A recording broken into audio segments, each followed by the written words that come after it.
Hey Hero fans, this is Todd. Let's go ahead and turn on my sunset back here in the background. You can see right here through the doorway. And I think that's the sunset, and bam, there we go. Should load, there we go. There's the sunset. I know right now it's set for dark, but it will lighten up in a few minutes.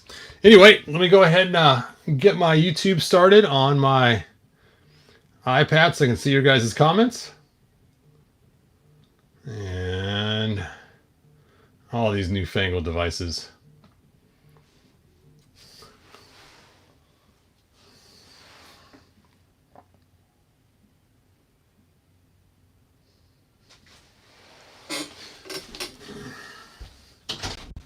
Call Chris.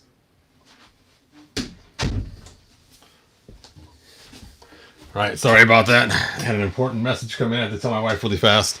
Anyway, so let's go and get started. On this video, it's kind of interesting, is there was actually somebody who noticed my Apache Chief in the background, and he's like, what figure is that? That's so cool. And so I thought, okay, I'm going to make a video to tell how I made this guy. And I thought, you know what? I'm just going to do a video on all of the customs that I used Prince Adam's vest on. I thought that'd be kind of a fun, different thing to do. Hey, Jason, thanks for joining us. Andrew, thanks for being here. Jay, thanks for being here. And David, thanks for joining us. And the first person today was JMax77. Thanks for joining us, and thanks for being first. All right, so first let's talk about this figure here. So this figure was kind of a funny one because when you got him, it was actually an Orko figure, and Prince Adam was in the bottom of the box as an accessory to the Orko figure, which was kind of hilarious. And I remember one of my sons gave me a call. He said, did you see that figure on, I think it was called The Show or Attack of the Show? And it was pretty funny when he was talking about that. And so I said, oh yeah, that's so crazy. That is actually just an attachment. Now, Orko was released in two versions. One was a clear version that you put in hot water and it turned clear, and then it turned kind of a translucent color, which was the Comic-Con exclusive. And then we had the solid color one. So there we go. Those are two Orkos. So anyway, I ended up buying a bunch of Prince Adams for different reasons, for customs. And mostly it was to make different Orko characters. I made Driella and some other ones too. Basically by just turning it around and popping off the arms and stuff and putting them on the other side so it faces the other direction, and then putting a different head on there that was Driella's head. And that's how I used to kind of get around getting rid of the O without destroying it. But since then, we've gotten our own Driella figure, so I don't have my custom anymore. But let's go ahead and talk about these cool customs. And then last, I'll talk about Apache Chief, because he's the coolest one. So one of the first ones I made with the vest was Wundar, the Barbarian. And granted, you know, I was a fan of Thundar as a kid. I don't need him anymore. Let's put him on the bench. To the bench for you. I was a fan of Thundar when I was a kid, so this was an easy one. I grabbed the black Zodak armor to make a Zodak in black armor. And once I did that, I had a figure with nothing on. And I'm like, you know, I don't know what to do with him. Well, since I had extra Prince Adams, I carefully pulled the vest off. I didn't re-glue it because I want it to be able to use somewhere else if I chose to. And I thought that looks really cool. I'm really happy with how that looks. And so he became, because here we have Wundar, and here we have Wundar the Barbarian. And he kind of looks like Thundar with that vest. And it's funny, it's supposed to be kind of in the cartoon it was pink, and then it was very burgundy in the original toy. But it looks so brownish once you put it on, like it's like it's a reddish brown, and it's really cool looking. So this was Wundar the Barbarian, and basically I just took Wundar, threw the vest on him, and that was it. Really super easy custom. And only because I had an extra vest hanging around. And then next we have Hero. And Hero is an ancestor of He-Man, and he is from the Pog series, The Powers of Grayskull, where they have the dinosaurs, and Eldor is his mentor. And in the back of the card art, they show a character called Dare. I think that's his name. And he looks kind of like this. So again, I used the Prince Adam vest, used some heat shrink tubing for the wrists, and I think I used Ular's body for most of it. And that's how I got the bare wrist to put those on. But because Ular was more tan, I had to put a wash on his face to make him more tan. He just looked too weird just having his head just put right on there directly. And then I took an X-Acto knife and cut most of this off and turned it into just a headband. So there we have Dar. And I like the adventure boots because in the card back art, you don't see his boots. So I have no idea what kind of boots he had. I didn't want to give him just the standard furry boots like everybody had, but I figured Eldor had those boots. And so I figured, what the heck? He's going to be like his mentor, Eldor, and use the same kind of boots. So, and they're kind of like a swashbuckling adventurer boot. So that is my Dare figure that I did. And the last custom, hey Charles, thanks for joining us. Juan Solo, thanks for being here. And the last custom I did is the one that I spent the most time on and did purposely. And that is my Apache Chief from DC Comics. Oops. I wanted to make a figure like this to go with my Rio Blast. There's my sunset. It finally popped on. The video is starting over again. And I think he makes a really cool pair. See, check that out. So cool. But I did keep him as Apache Chief. At one time I did change his name. I thought, you know what? I'm just going to keep him as Apache Chief. And let's go and talk about what this custom is. So first of all, we got a Build-A-Figure of DC Classics in the past, and here he is, the Apache Chief Build-A-Figure. And you would get the head in one figure's pack, and you'd get the arms in another, and the torso. The torso came with the scarf too, and then the legs. And basically, you have to get all the pieces. You'd build your connect and build pieces. Now, I wanted to make a smaller version of him, and so I first took the first version was actually the 2-pack that came with Superman, the He-Man Superman 2-pack, because it's really tan and it matched really well.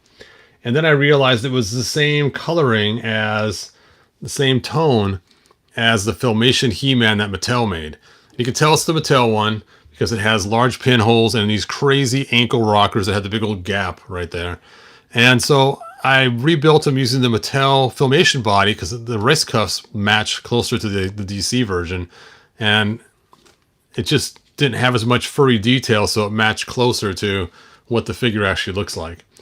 And then I found out these are going for a fortune. And I'm like, oh, man. So then I bought an extra Filmation version, Super 7. And I took apart the body again. And I think I had a different loincloth on them too. So I swapped out the loincloth, I think. I don't remember exactly what I did. But I remember I had to do a lot of work to put it back to normal.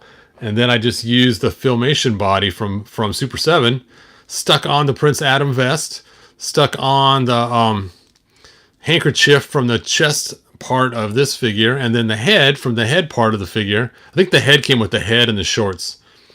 And then I made this cool custom gun, which I love this custom gun. It's based on the 3030 gun that came with the horse from Brave Star. It's not exactly like it, but it's based on it. I guess I could show you the 3030 gun. Let me get it out of the box. Out of the box. There it is. So here is the 3030 gun. It's missing the end nose here, but you can see it's roughly based on it. It's not exact. I did take some, artistic license. Gave it a big giant front. So kind of cool. And the reason why his gun is so monstrously big, and I know Apache Chief probably doesn't use a gun normally. Originally, I gave him tomahawks, but I felt really weird about that. So I got rid of here's his tomahawks, but it just seemed like I was just being, too stereotypical. And so then when he's giant size, the gun fits pretty nicely in there. Now, his hands are usually fist hands, so I had to take and drill a hole in his fist in order to mount the gun in there. But not to worry. Before I drilled a hole in his fist, I went on eBay and somebody had an extra right arm. And so I just took the extra right arm and drilled the extra one and left one fist totally intact. So I'm going to swap this out and then I'll have a fist instead of a hole drilled in the hand to hold the gun. So there you go. That is how I made my Apache Chief, which I think it's just it's a cool figure. I love him. Now, his head does look kind of big because, you know, obviously he's made to be a 9-inch figure or something. But I don't think it's that crazily big. We have some pretty good-sized big heads on some of these figures anyway. So I think he looks pretty cool. All right, let's check out you guys' final content. Final Sarah Jane. Let me check out your guys' final. I did see your final comments. That's it, Sarah Jane. So, oh, the name of the gun. Yes, it seems so weird they named the gun. That seems funny to me. I remember I went on eBay to buy this just to make my custom.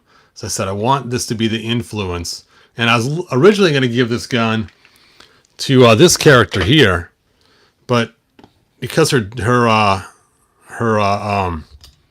joints are a little looser, I actually added an O-ring up on her shoulder to try to hold it up better.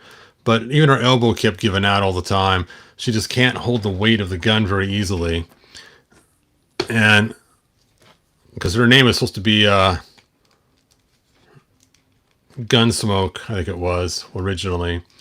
And see, when you put the gun in her hand, she can hold it for a little while. But if you're doing stop motion, just the weight of the gun you have to keep the arm completely straight, which looks really lame. I kind of wanted it bent like that. I guess there it's kind of holding, but it's just so heavy for her little stature body.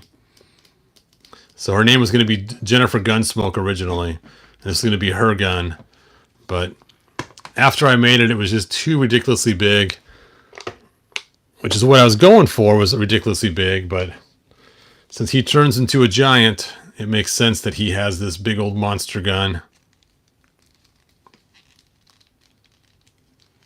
All right, and there you go.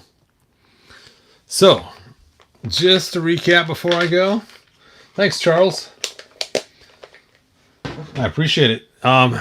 So just to recap again, the Prince Adam vests can be used for lots of customs. They look really cool on lots of different figures. So I did Apache Chief. I did Wondar the Barbarian. And then I also did Dare. Oh, right here. I custom Dare. So again, I could have sworn I've done some other figures with it too, but I guess maybe I didn't.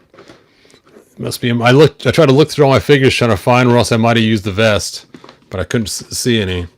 So if you want, the link's in the description. If you want to get your own Prince Adam, so you can use the vest. Some are actually pretty cheap. I was surprised. I've seen a Prince Adam on there for under 40 bucks.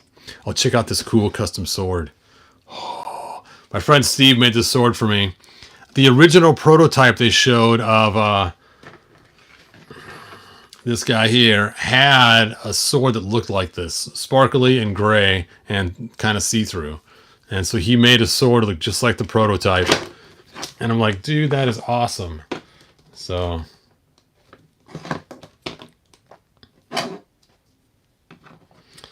I gave it to Dare.